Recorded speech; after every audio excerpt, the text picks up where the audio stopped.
Lunch, oh. So, hello guys. Dito tayo ngayon sa rooftop. Mag-sira ng cabinet.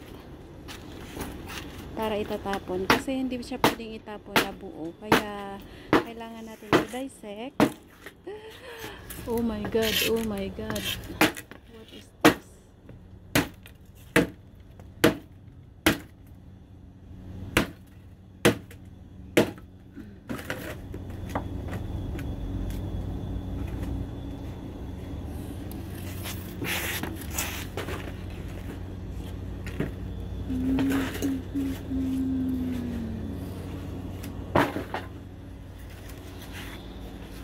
So, kailangan natin i-dissect para matapon, guys.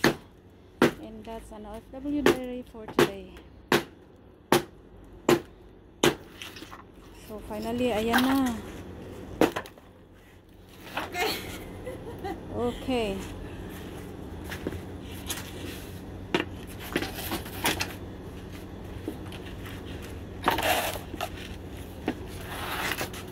So, we can throw this.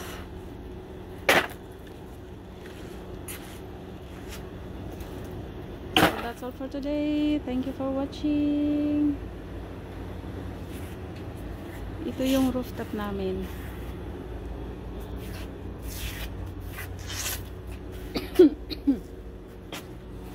And ito yung mga tanim ko, guys.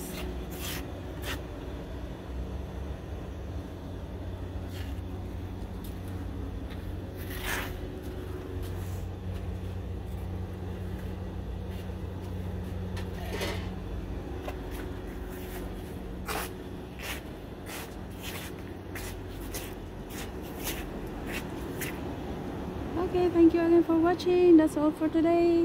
An update of OFW life dito sa Hong Kong. See you again.